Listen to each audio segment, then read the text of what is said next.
আসসালামু আলাইকুম প্রিয় দর্শক, সবাই ভালো আছেন আশা করি। তো আমি দ্বিতীয় দিনও গরুর হাটে গিয়েছিলাম এবং সেদিন যেই ভিডিওটা করেছিলাম সেটাই আপনাদের সাথে শেয়ার করছি।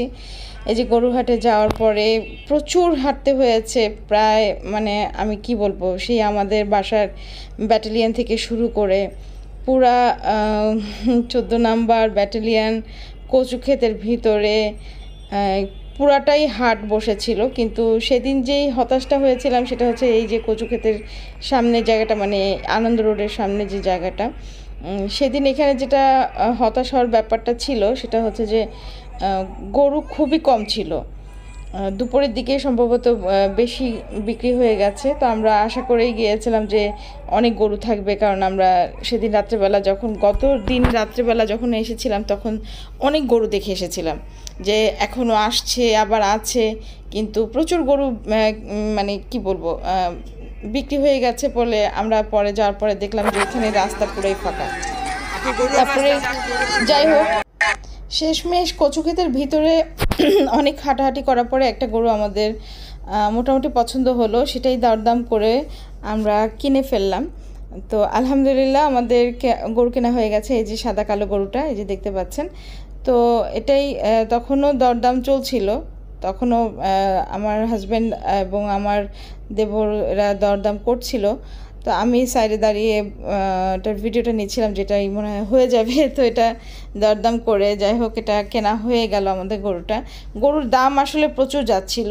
একটা যে গরুগুলা মানে নর্মালি 70-80 এরকম হবে, সেই গরুগুলোই দাম চাচ্ছিল 1,20,30 এরকম। তো এই জন্যই আসলে পারছিলাম না গরুটা চয়েস করতে। মানে চয়েস হচ্ছে কিন্তু দামে পোষাচ্ছিল না। তো এটা কিন্তু আমার লাইফের ফার্স্ট টাইম গরুর হাটে যাওয়া।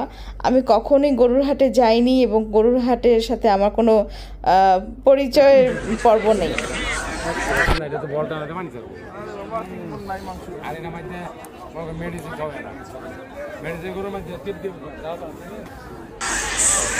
তো এই তো গরুর মালিক গরুকে কি খাওয়ায় না এই ধরনের কথাগুলোই বলছিল। এই যে এই গরুটাই আমাদের কেনা হয়েছে।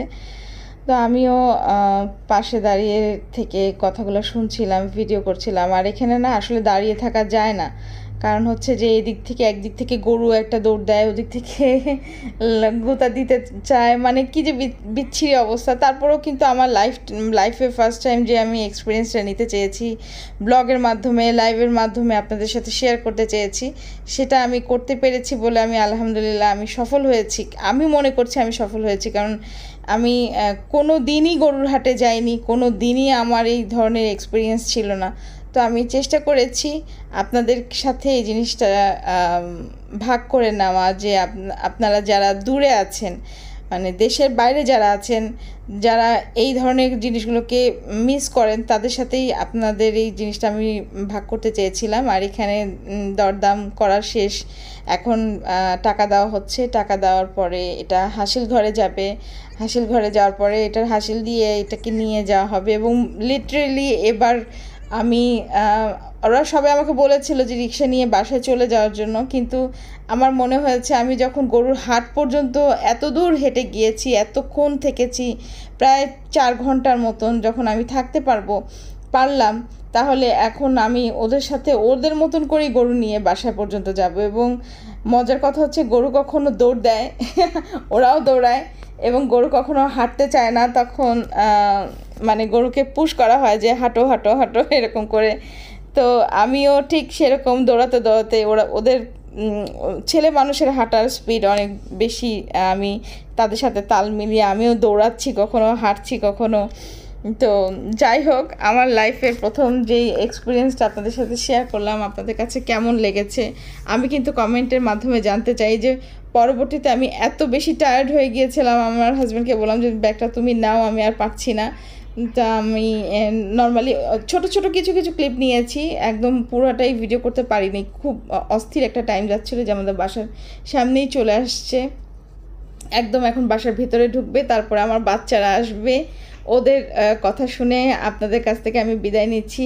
ভালো লাগলে অবশ্যই লাইক কমেন্ট শেয়ার করে আমাকে জানাবেন, এবং আপনাদের ভালোবাসা আপনাদের সাপোর্ট কিন্তু আমাকে অনেক দূর এগিয়ে নিয়ে যাবে।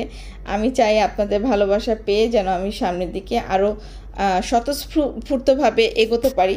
আপনারা আমাকে সেই দোয়াটা করবেন। যারা ইউটিউব চ্যানেল থেকে দেখবেন তারা অবশ্যই আমাকে সাবস্ক্রাইব করে দিবেন এবং কমেন্ট করে আমার পাশে থাকবেন, এবং যারা ফেসবুক পেজ থেকে দেখছেন তারা আমাকে লাইক ফলো এবং শেয়ার করে কমেন্ট করে আমার পাশে থাকবেন। আল্লাহ হাফেজ।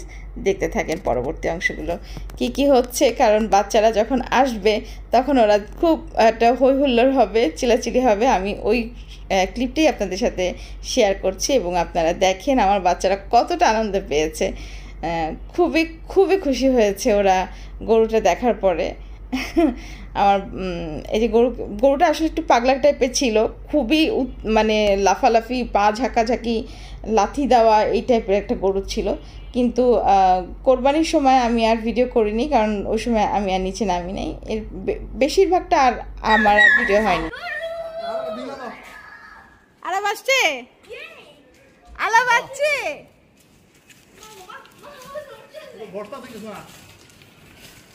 বাবা তুমি আসবে না? আসো আসো, নিচে আসো, নিচে আসো। ছোট খুবিকে নিয়ে আসো। আমি দেখছিলাম লাইভে, কিন্তু তোমার ছোট খুবি কই? আরে ও বানতেই তো পারতেছে না। ওকে বলতেছি বাসখানে রেখে তারপরে বানতে, দুইটা দিয়ে দিয়ে।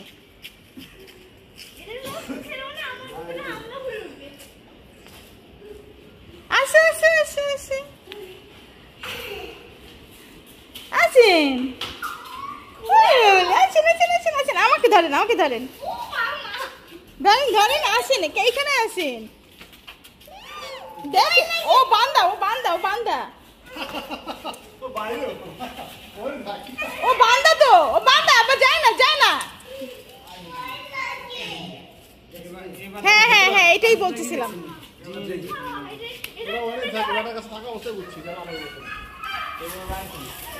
দেখ ঘরের মধ্যে বালি ঢুকাই দিচ্ছে মামার।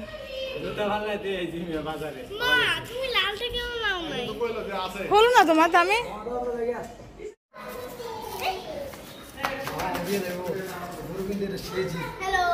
হ্যাঁ অনেক জেদি গরু।